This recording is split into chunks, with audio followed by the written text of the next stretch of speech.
gents, welcome to Bulletproof Mindset, where we bulletproof your mind through health, fitness and entertainment. Today we did a little bit of a catch up. We went through the pains of being a personal trainer in December. It's a really hard time for us, I'll not lie. And also we went through our goals and aspirations going into 2023. To be honest with you, it's quite juicy, so if you want to change your life, you want to get better, I would give it a good listen in. So do you know what I realised, seeing I was in the toilet there? Like, I'm actually fucking amazing. Because no. Did you do a solid job or something? No. I put in my contact lenses, but I'm really blind. And you know, I was actually thinking as I was putting my contacts in, I'm blind putting in my contacts. Like, I'm blind putting in the things that make me see. That's pretty impressive. Right? So I'm blind while doing this, and I can do it every time. That's pretty impressive, isn't it? What's your eyesight like? Can you not see anything? I'm pretty blind. I'm +7 and +6.5. And Jay says he was really blind and he's like +5.5. Alright, so what does it go up to? 10? No, 8 for... 8. Oh, fucking hell. You're 1 point off it. 1 point. So it goes up to, if you're short-sighted, -10. And if you're long-sighted, which I am, is +8. So you can see up close then? I can see up close better. No. I can't see up close. At all? But no, I can see up close better than I can far away. No, aye. No, I can see far away better. Make your fucking mind up. Make me confused. Are you even blind? My eyesight. So have you always needed specs and glasses and stuff? Aye. I used to be like the captain man. Aye. I used to be the captain man. Like, see, like obviously when you're in school, you ever see any guys with the patches? Because that's meant to like. I remember fix your stigmatism. We were doing some content, video and funny videos and whatnot in my house, and we're like, oh, we should take a picture so we can like put it on the cover art or whatever.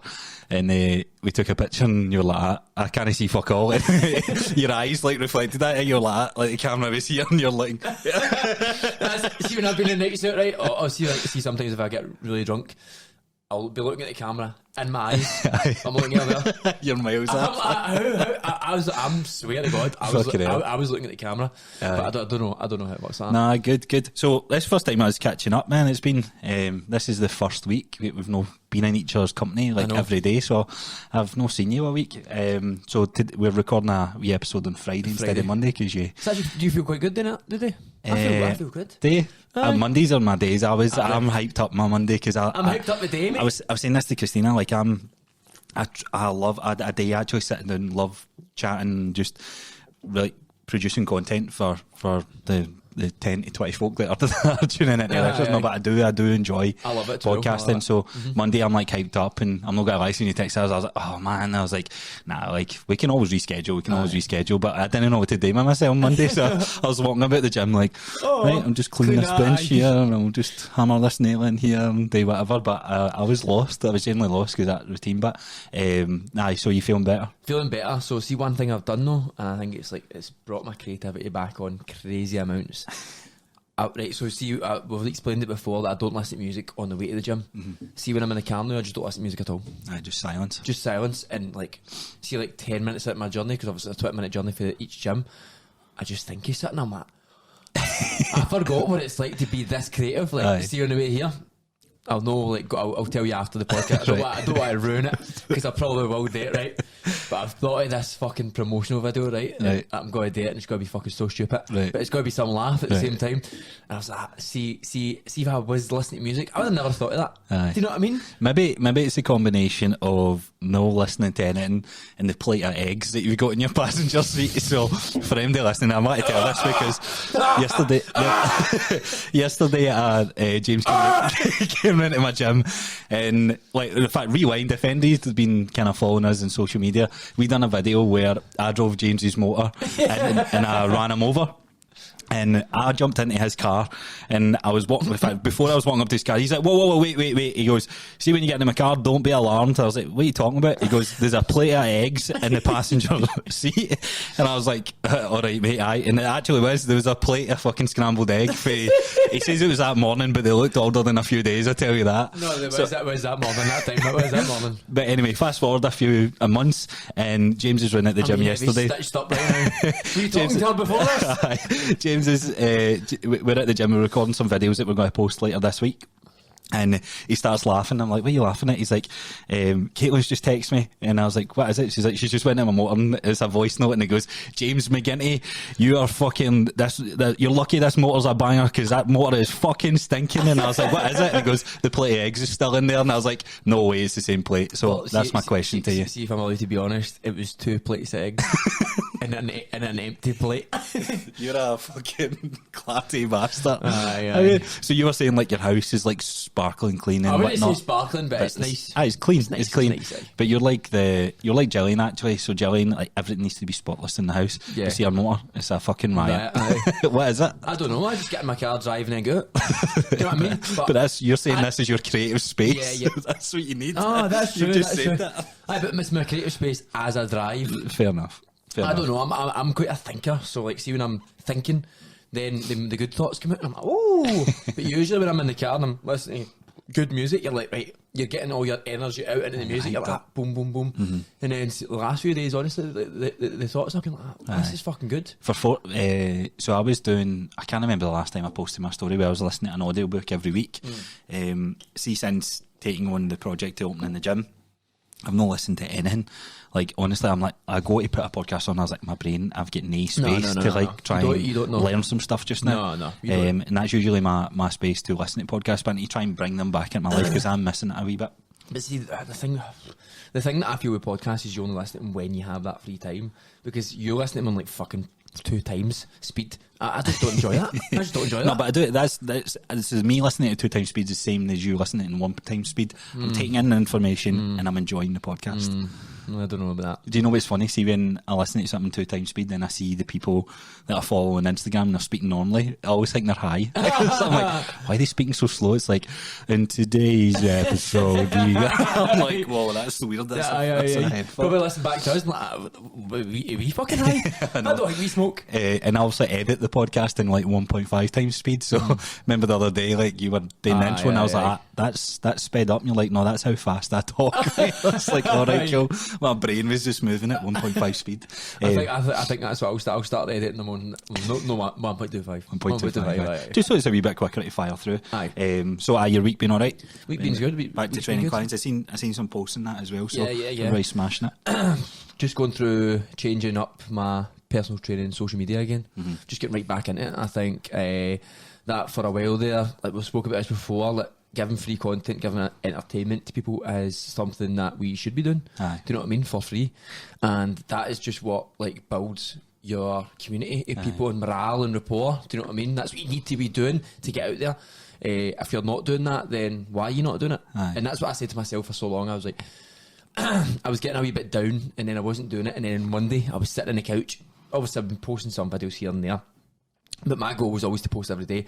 I was like, I remember actually when we first met, it was like, you need to post every day. I posting every day, and I was like, cool, challenge. And then I didn't for a while, and I was like, and one day I was sitting, I was like, I've been feeling myself. I've only been feeling myself, no one else. Do you know what I mean? I've been feeling me, and I need to get back to it. Like, you need to do things for yourself, and that was one of the things that was bringing me down majorly.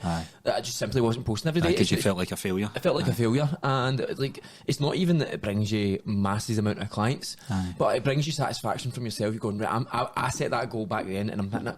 Do you know what I mean? It goes back to when we were saying about the goal setting. Like, it was achievable at one point, and now you're at a space where you went from posting every day to like maybe no posting for a week, or a post like once every week, and it's like, right, your options are there is to get that spur back, is going, right, you know what, I'm going to get a post done this week. This week I'm going to at least do one post. One post turns to two turns to three, and then you're posting every day. So you're back to posting every day as well, aren't you? Aye. So how much better do you feel for it? I do. Don't get me wrong. I do love it. I love, as you say, creating that content. It was something I was like, right.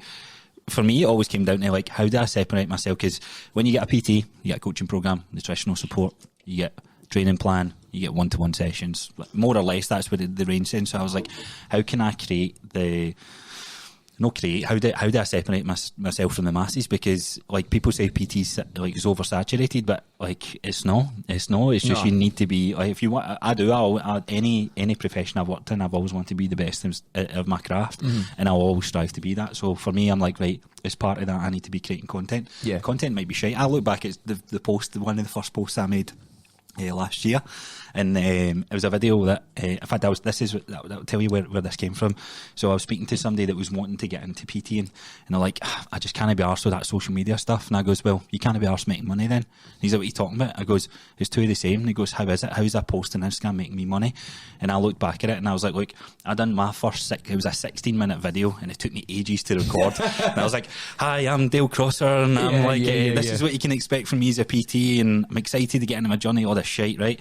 And I remember going, I posted that on Instagram short form content for a start, right? And I remember going, nobody's going to fucking watch that. I think it got like 13 likes. And Andy Telfer came up to me in the gym a week after posting that and says, I seen your video online, mate, and really liked how you communicated, really liked how you do it, and I'd love to work with you. And I was adding up how much he's paid. He's worked with me for a year now, and that's what I said to that PT. I goes, that one post, which was seen as pointless and fucking you can't be arsed with, has made me X amount. And I was like, right, so content is all in. So that's why 100%. Like for me, like the content that we post is like how to get the best way to do a tricep dip, for example, the one that we recorded yesterday, and it's like that's just free content to give to people, because not everybody's fortunate enough where they can pay for a PT, and if you can, great, but for people who can't, I want to have content out there where I can still help people. And it also leads you to a community. Like for the last few days we've been more active, more people have been commenting. That's what I've noticed anyway. And when I put the post up about what exercises do you want me and Dale to show you, there was there's so many more than there would have been last week. You know what I mean? See, when I used to do the Q&A boxes when I started, I was like, I got all the replies, and I did get a few replies, but then I would fucking, I don't know, forget something, not even forget, but something would stop me from answering them, like doing talking videos, so I wasn't as comfortable doing it, and I just had to get out of my comfort zone, because see, when I kept posting the Q&As, maybe the responses came less and less. So the more that you do, the more that you're engage all the time. So if there's any PTs listening, always engage. Like that's one thing. I'm so bad with social media. Like replying to comments, replying to messages. I'm fucking terrible. I'm always like, sorry. Like I've not replied in a few days. You still hang me, and they're usually sometimes you just don't. They patch you. You're like, well, that's totally my bad. You know what I mean? Like I think that's the hardest thing about the personal training game, especially with social media, is replying to so many messages all the time. And what I would say, the one game changer that I've been very consistent with is anyone that follows me, sent them a video message or a response of some sort. I maybe missed one or two, but that's such a game changer for like a personal connect, and that's reps of just getting more comfortable. So I've not been doing that, I won't lie, but that's something I'm going to start doing again. You know, like getting everything else into check. Finding when I do too much too soon, but I know that's something simple, but it's something that I want to be doing every single time. So I want to, when I do it again, I want to be doing every single time. No, definitely. So on the subject of PTing, December's a tough fucking month, isn't it? It's harder than most people think. So this is I came into PTing in November last year, and as I was going through December, I was building up my books. I didn't really get that feel, but so a combination of changing gyms, which anyone that doesn't know this, I've got a certain amount of clientele. With anyone moving from one gym to another, I think from the research and people that I've spoken to, usually about 20 to 30% actually stay with you. And I was like, oh, fuck man, right, I'm expecting a big loss and try and build that base back up again. Fortunate enough, I think only like 3 or 4 people ended up not going over, but it wasn't that they were moving to other PTs, it was actually they were just stopping PTing completely. But over the course of the month in the lead up to December, this is the first time I've seen their people's goals just shift. Like money becomes tighter. Crazy. And I think money becomes tight. I don't know what it is. I seen a post that someone shared, like we're spending more and more money every fucking year on presents, and see the stress that's bringing just now. 100%. Like just getting a gift for my mum, like getting keep up with the Joneses. Exactly. It's like it's no. I don't think it's showing off. I think it's just there's a guilt feeling, because I was speaking to my brother. My brother's like, I've spent like, what did they say? He spent like hundreds of pounds in Lush, and I was like, why? Why have you? He's like, well, I need to get something. And I was like, but this is a guy that's like fucking like not got an abundance of money to be spending. He was just telling me like the week before how he was trying to pay some of his debt off, and I was like, don't get me in, or get me like an item, like get me something like if you really need to get something. But I'm terrible for it as well, because I feel like I need to do something. I've always been like that as well, but this year, like, I sat down with Caitlin and I was like, here, look, I've lost a few more clients than I expected. Daddy's skint. Man has no peas. like I was like, I'm a wee bit worried. I was like, I'll no lie, like money is tighter than I expected it to be in December. Wasn't expecting this first year in December, do you know what I mean? And we just picked 5 things that we can be in. We picked a price point, and that's what we're both going to spend each other, and we're going to stick to that this year. Next year, once we've had a full year at it, it's got to be totally different. Aye. And we were speaking about the other day, we're going to have different plans in place for when December comes as PTs, because you can't. It's like somebody saying to you, right, we're going to half your wage in December. Aye. It's like, fuck. No, it is because it's generally been that for me. Like, I think I'm down to. It's not that it's less money. I've taken on a gym project on my rent. Like, what's that? That's. I'm definitely less money. No, not that. I mean, like less money coming down, but expenses has went up as well. So that's me even worse. Like £1,500 out of pocket, like in December alone. And I'm like, oh shit, right? Yeah. I need to get my marketing sorted. I need to take on more clients. But that's another good thing though. Like, because it does hit you harder. You're like, right, what do I need to do better? Aye. Because if you're comfortable, you're making all right money. And then you hit it, you go, right, actually I need to do a lot better. Aye, and as a personal trainer or someone who gets clientele, there's different strategies you can place. Like, I really should have been thinking about this going into September and putting plans in place. So one, because there was people that probably knew they were going to quit or ease off training come December, but just as people into it, we're not the best at communicating, and people telling you like 2 weeks before December starting saying, look, I'm not going to be renewing this month. It's like telling you fucking the first week in December, like, fuck's sake. And look, it's all right for them not to. I'm not getting them a bash, but 100%. I'm just saying, like, for to run as a successful business, you need totally understandable. Like, you need to forecast that. I need the more money in December. So do they. But then give me your money. If they don't come, then you're like, fuck. And it's like, the personal training is not about making money, because at the end of the day, even if you're full scale PT, just 1-to-1, you're not making crazy amounts of money, but you're doing the job that you love, and that's the main thing when it comes down to it. But you also can, but at the end of the day, it comes down to a business, and business's number one rule is to provide enough value, but whatever it is that you want to do it, but the number one rule comes down to profits and losses. That's what it comes down to. 100%. You need to make that profit and loss needs to be balanced out, because the business won't survive if you. And I think December showed me that. Like, I need to be more on my social media again. Aye, it's scary, isn't it? I just can't let the thing slip. Aye, I was letting slip. I know. So there's something, if you haven't thought about it, like, you may think, oh, it seems like a good job, and it is. Don't get me wrong, it's a very rewarding job, but there's a lot of things that I could be doing just now. So when it comes to the rewarding job, like, see, the one thing that, even just posting a lot more in the last couple of days, you get messages saying, here, look, this has helped me, or that's a good video, and you're like, fuck, why have I not been doing this? Or the people that I could have been helping that like, have not helped. See these small messages, even if it's not saying that was a good video, even if it's just a reply saying, oh, I thought that as well. Aye. Even if it's no bigging you up, you're like, fuck, man, I like that feeling. You know what I mean? That makes me want to do more, and just continuously provide, because you just get it back. Whatever you put out, you get back. And I don't know why, we just forgot. I don't think it was forgetting. I think it was just trying to get the brain capacity to do it. But the good thing is we've stayed, like, this is episode 27, 27 episodes, right? Yeah, 27. Almost like 30, 40. What was it like? See that Spotify Wrapped stuff like that came up the other day? That was incredible to see. And that was only taking 12 of our podcasts. It didn't take the whole 20. No, because it only recognised 12. Because I got a wee notification saying your Spotify Wrapped for your podcast. There was like an error or something, so I'm going to run it again and see what it comes out and says. But I was like rewatching that back, and I was like, man, that makes me feel good. That gives me even more hype to like keep producing the content. And see about goals, this is like made me realise about the consistency. We could have a goal at being the top 5% or to be in the top 2% of podcasts. No, that's not our goal. Our goal is just to be consistent for a full year. Exactly. And then we'll get to wherever we're going to be. And that's one thing that I've learned, that it's just about consistency from now on. I can't have set goals specifically, because life gets in the way, shit happens, and you're going to get to where you're going to get to as long as you work. And that's the, like, setting too many numbers, goals, etc. Like, we speak about with clients, like, they say, I'm going to set this weight goal. I was like, see, if you don't hit that, you're going to feel shit. I said, see, if you just be consistent as you possibly can, and you train hard, and you will get to an amazing place. It might not be that exact number, but what the fuck does it matter? Aye. And consistency, really, like, a lot of people are like, right, the more consistent I can be, I'll be more consistent when I see visible results. So say you work out in the gym, couple of pounds lose off the scales, cool, I'm dialed in.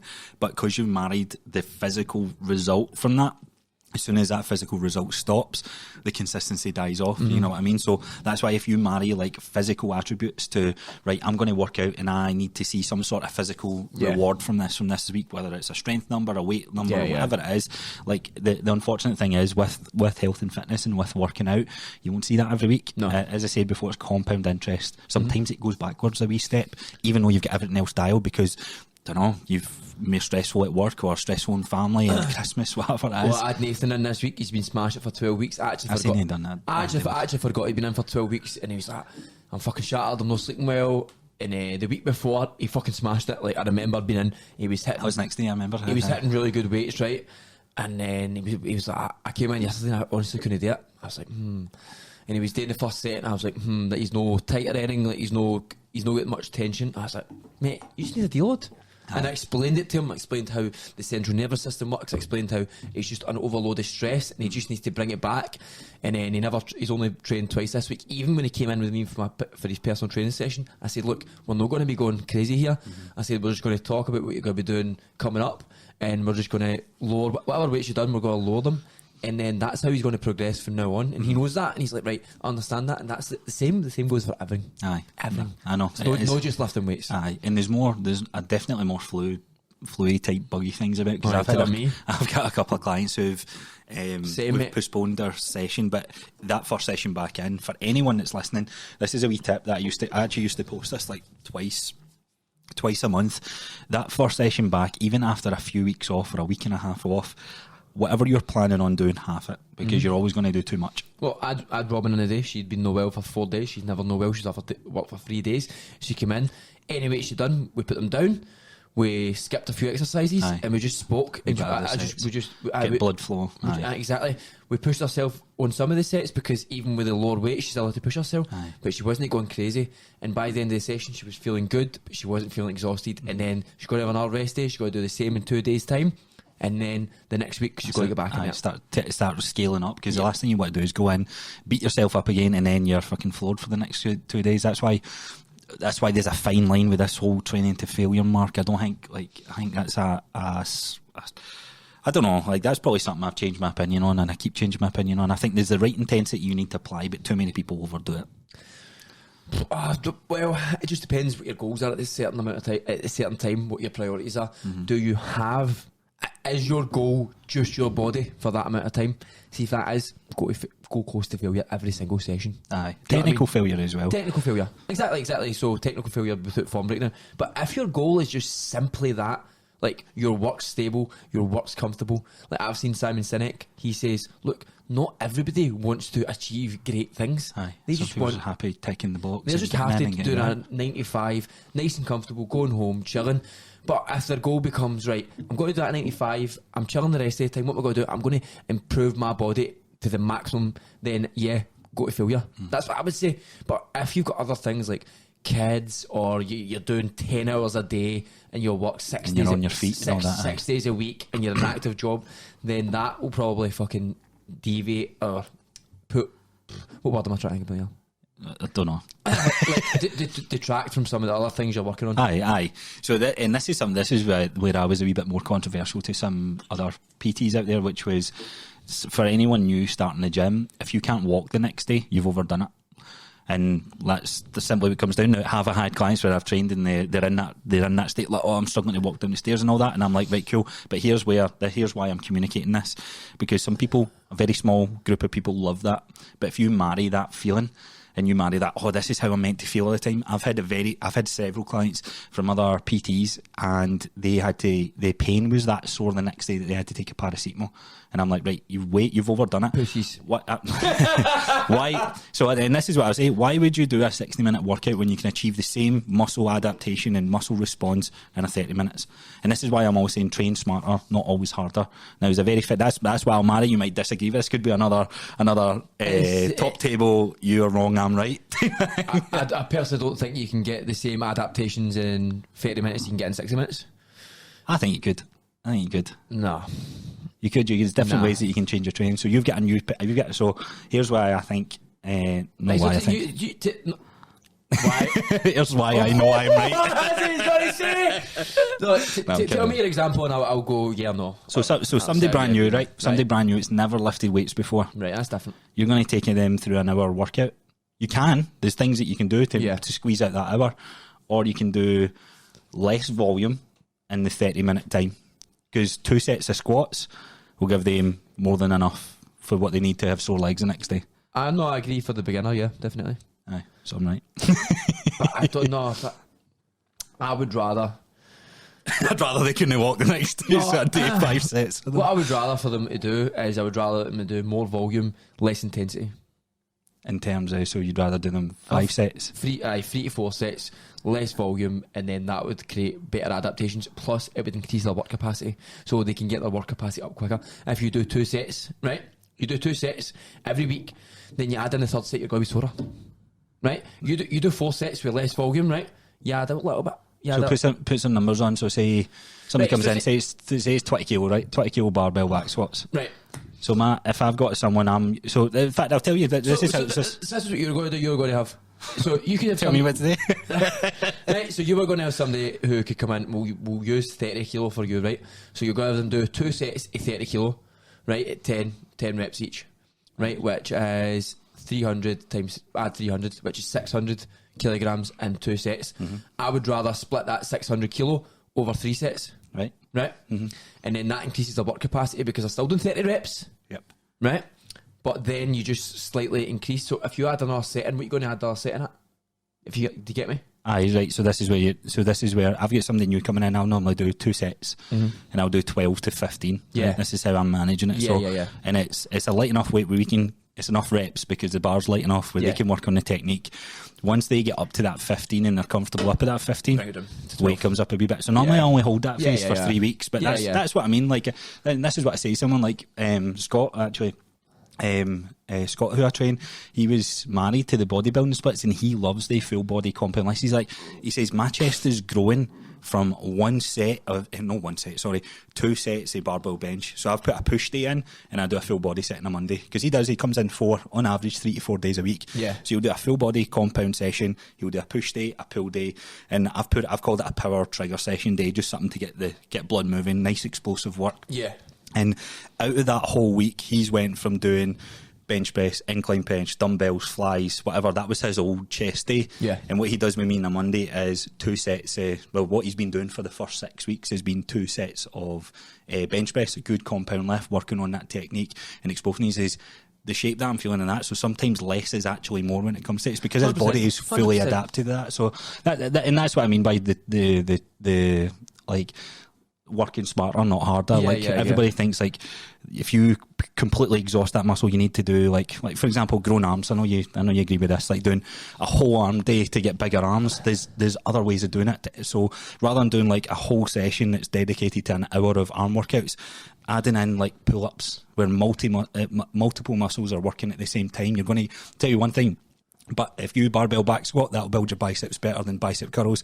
And this is a controversial opinion because of your CNS adaptation. So if you're doing these compound lifts all the time compared to somebody who just comes in bicep curl, there's an argument to be said of how fired up your CNS is to grow a larger muscle responding signal. 100%, 100%.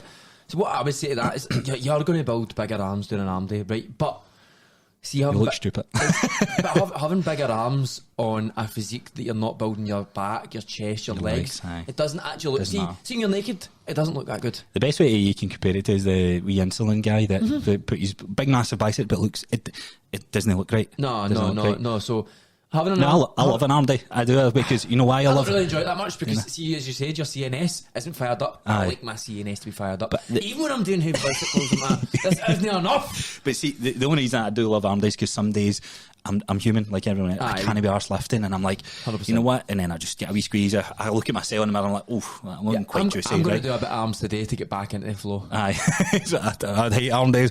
I'm going to do some arm training because what I'll do is I'll do some banded pull-ups first. Aye. I'll do some machine assisted dips, And this is, and then I'll do my compounds first. Always. and this is where people's arm days will be solely isolation work. But see, Yeah. if you had just a few compound exercises and watch how big your muscles CNS go. fired up. Aye, I know. Should It's be brilliant. stronger. So what else you got for us today then? So the final thing, obviously we've been talking about how hard it has been a PT in December. So I wrote two things, but let's just go one. What's one thing you've took away from this year in terms of career, whatever? What's one massive thing that you've learned and you're going to take into 2023 and you're going to do different? What's one thing? So there's a lot. We should do like a recap of 2022. We'll do that probably before the year end. But, aye. We'll go into this in more detail, but just see something that actually comes to mind is that, because this was the first year quitting a job where I made some good money, and I know money can be a wee bit taboo, so I was close to the 50k mark making money as my salary, and I thought I'm never going to be able to match this, but I want to do something I love. One thing I've learned this year, that is so much money out there to be made that doesn't require I want to be careful how I communicate this. I'll not communicate this well at all, but I'll butcher it. But for example, right, I was doing this the other day, right? I want to sell programs, right? And this was the message that I was trying to do. So say I'm going to do a program for like 75 quid, a 12-week program, so roughly 25 quid a month. You pay one block of £75, and that's you 3 months taking care of. I think there's a huge market in the gap for this, and this is something that I'm going to promote in the next month, right? So if I go, right, the average living in the UK is something like 30 grand, right? So if I want to make the average living from the programs that I create, I need to divide that by 75, and that means I need to sell 400 programs this year, divide that by 12. Can I sell 33 programs to people who are interested in health and fitness? Aye, like that is an achievable result, and that's one of the most paradigm shattering moments where I was sitting in a course earlier this year, and I was like, money is so taboo. Why do we not talk about, like, yeah, okay, it's more work involved, and like being an entrepreneur or self-employed person or running a business, I'm on all the time, so I don't get to clock in and clock out. But when I was managing a team, I wasn't doing that either. Like, stress was all there, always there, but I was growing someone else's business. So it's like, I want to do this for myself. So I need to, if I go down that route to make the average living from programs that I want to sell, one, I need to make sure the program is one of the best programs that can be out there. I need to believe that. I need to make sure that I can deliver that. It needs to have value, and then from there I should be able to sell. So it works out at, for me to make, if I wanted to monetize that route to make a decent living to keep me afloat, then I would need to sell 8 programs a week, right? Now see, when you do the math on that and you go, right, how many people are in Wisha, for example? There's 35,000. The population of Wisha is 35,000. I need 8 of them. Is there 8 people out there who are interested in that product? 100%. Aye. Then you scale that up. Is the 8 people in Scotland that are interested in that? Absolutely. Is the 8 people in the UK, 8 people in the world? And you're just like, there is so much, like, I should be doing this. Aye, there's no reason why I can't do this. Aye, I've said it in a previous episode. One thing that sparked my career, not in health and fitness, just working in general, was I got my first payment, like cash in hand, for a milk delivery job, and I was like, right, I came from working class background, so like, you always seen people with nice cars and stuff like that, so I was like, right, I'm going to try and make that. And I went into the corporate world, and see, when you do the math on, right, if I want to drive a really nice car, like I always loved the GTRs, or like, even if you think like a Ferrari or a Lamborghini, no, I'm not saying that I'll ever get to this state, but that's definitely an aspiration. You do the math and what you get. I was a mid-senior manager in Openreach, and I was like, even at this level, I'm never going to achieve this. So there must be other ways. And then, so that was a big change. That was a big thing that flipped a switch in my head and made me realise, right, I can do this. Even though I'm self-employed working in a gym, definitely the end goal is going to be getting my own business. And then what ended up happening, an opportunity kind of delivered on my plate, and I was like, right, that's why I was all in. I didn't have the capital to start a gym, but I was like, I'm going to find the capital, because me taking a short-term loan in this to make a long-term gain, it'll pay dividends, even if the building itself, or the PT studio itself, doesn't make me income. Then the other things like monetizing programs, doing podcasting, all that sort of stuff should allow me to do that. So I know it's a wee bit off topic, the health and fitness, but that's something that I know a lot of people out there are like, right, that actually makes so much sense. Like, what is it? So the challenge for anyone listening, what is it that you can do? What have you got of your own business? Like, crunch the numbers. Like, what is your financially free goal, and then divide that number by 52. That's your product. So I'll jump in, and like, I know that so many people are like, I don't have a fucking clue what my aspirations and what my business can do, because many people listening don't have any of this, and this is where I was last year, right? Before I started personal training, I had no fucking idea where I wanted to be, how to be a PT, how much money I could make, how do I train people? I don't fucking know. How do I make plans? What's the structure like for PTing one person? How do I let them achieve their goals? What is their goals? So you're at the point where you know where you want to be, and you know how much your business can make if you put in this effort here, there and everywhere. So many people listening will be like, I don't have a fucking clue. Well, I'll tell you, from where I was last year to where I am now, you need to put in work to whatever it is and have no real... You need to try it. You just need to go for it and try it and go, right, what do I like? Can I make any money from it? Right, I'm going to try it. And then once you get to a certain point, and as long as you put effort in, you get to a point and go, I know how to do this so much more. And then now I'm at a point where in my personal training, I know how to get clients, I know how to get transformations. You understand the model a wee bit more because you put in the work. I understand the model, understand content, and then as you're saying, programs and that's my next step for me. That's not for me right now. But for anyone listening, look, if you're sitting there like, I don't actually fucking know what my business is, what my business could be, you just need to work at something without the thought of it being your business. You just need to keep trying, like that. And that's what, like, I thought I wanted to work in a big corporation and climb the ladder and be like one of the most valued member employees, and I've done that. And then I was like, right, that was, in a way, that was a wee bit heartbreaking, spending 6-7 years of my life working for a company, then going, all that time and effort I've put in here, I'm about to pack this in. Are you mad? Are you mental? And people were saying that to me, like, are you crazy to be doing that? Because it's what you're brought up to believe, like, oh, you'll never get fired for that job. That's the safest job. That job's never got, that company's never going out of business. And then you start questioning yourself, like, oh, am I in the wrong? It's just how society, it's how we are. Do you know what I've been thinking the last week? I'm like, why am I so doubtful of myself? Why have I been procrastinating so much? And you know, I thought about the last few days. I was like, because I'm programmed to. Anytime I've gave, look, I'm going to do this. Oh, you sure you got to do that? You sure you got to do that? It's always a challenge instead of it's always a challenge, and then like I don't put anybody down who used to say that to me. Like, I understand why they said it, but at the end of the day, for this last 6 months, I've doubted myself so much, and into the new year, I'm not going to doubt myself anymore. I'm going to go for it. But I thought, why am I feeling this? Like, there's got to be a reason why I'm feeling this. Aye. And it's simply because if I've ever told anybody my goals and aspirations and where I want to be, they're going, I don't think you should do that. You know, that's too risky. You shouldn't do that.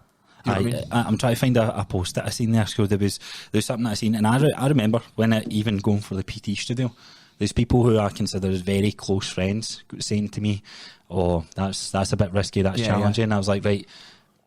Cool, right? You obviously, like, you don't. I believe in myself. I need you. All I was wanting for, I seek validation. I know this. I know this, and I was looking for those people to turn in, help pick me up. So what I've learned is, like, see, the questions. If anybody comes to me from now on, the questions that I'll ask is, look, tell me how you're going to do it. Right? It's no. Oh, you shouldn't do that. Tell me how you're going to do it. And then you listen and go, right, that sounds actually like a good idea. Whereas people don't even listen. They just go, he's got to do that. Right, don't do it. Just because they win, so explain to me how you're going to do it. Like, I want to know all the ins and outs, how you got to do this, how you got to do that. And I think, like, a few of the people who used to doubt me have understood this. They'll actually listen to me now. But I thought, why for so long am I doubting myself when I know what I'm doing? And it's because that most people in working class families, like, you know, they're set for comfortability. And I think as well, like, this is definitely not comfortable. No, especially what you've done. It's definitely not comfortable. Well, anything, like, just being on your own it's a lonely road. It is a lonely road. I think what you said there, like, that definitely fires me up. And even just speaking to some family members and, like, showing them the places, some people have been buzzing, but even like close family members, and went like, oh, like, before the place was even done up, oh, there's a lot of work involved here. Well, how much is that going to cost? And I'm like, who cares? It doesn't matter, like, the cost of it. Like, I'm showing you something that I'm excited about, and all that's done is, why I spoke at this before, it just gives me a fire to prove people wrong. Like, see, like, even being in the gym, and, like, people are like, oh, what, you're leaving what you're doing now, you're killing it now, and then you're going to do that. And I'm like, you know what, I can't wait to do this and build, hopefully, a bigger brand of where people turn around and go, oh, remember Dale? Like, look what he's doing now, and I go, that's what I told you. I'm the same. I get excited about that. I want people to look at me and go, fuck, is that a James? Is that what he's doing now? He's doing quite well for himself? And that might sound big-headed, but see, when you've been put down for so long, you're like, nah, I'm going to fucking do it. There's nothing wrong with having that, I think, as well. There's absolutely nothing wrong with that. Absolutely nothing. And so, for me, that's probably the biggest thing I've taken away for this year is, like, right, for I mean, I think it's just, this has been an interesting year with COVID finishing, getting married, and then like really like running my business as a proper business. Yeah. So running it as a business instead of just being purely self-employed. Yeah. That's been the biggest kind of awakening for me, that, right, see when I seen fuel prices and energy prices going up, I'm like, cool. And then if I'm in my old job, and this was one of the reasons I quit before, I was like, you would roughly get a 5 to 10% bonus every year, Yeah. or an increase in salary, depending on your performance. And even though I smashed it, we're not getting any managers pay rises this year because things are a wee bit tight. And then I seen the top earn revenue like billions, and I'm like, where's the money? There is. No matter what I'm doing, I'm a number. I'm a number in Always this a number. in this wheel.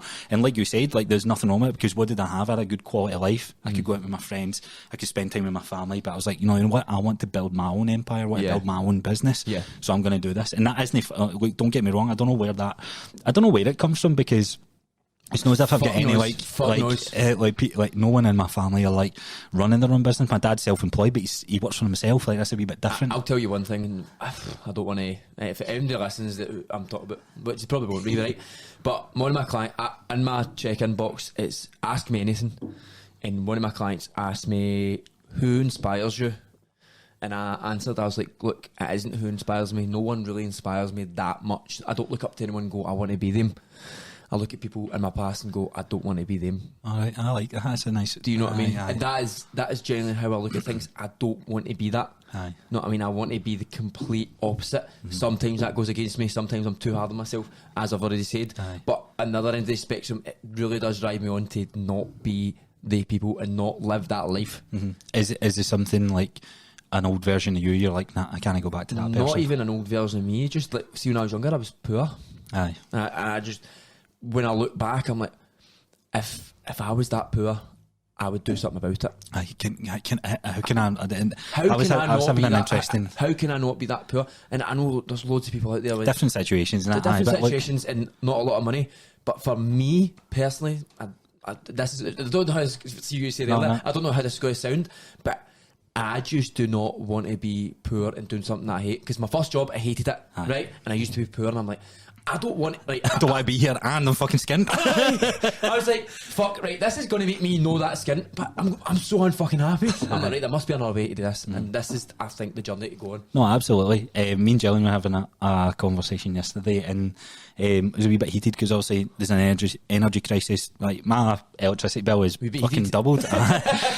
No, it doubled. So in her business, there's people in housing who aren't putting on their heating, and then there's people who died from that mould infestation. I don't know if you heard that. So in our company, like they're all like trying to do stuff to like, and they're giving handout like electricity vouchers, and she's like, it's terrible, isn't it? And I goes, it is sad, but I tell you one thing, like, everyone's selfish. There's only people I care about, the people in my circle, my friends, my family, and that's, if I'm going to do everything in my power to make sure I can look after them, because I'm not going to get a handout for the government. Like, looking at, like, I don't look into politics enough, so I don't think I can comment to like, I'll be open to anyone challenging, but I don't think the government can help me do what I want to do.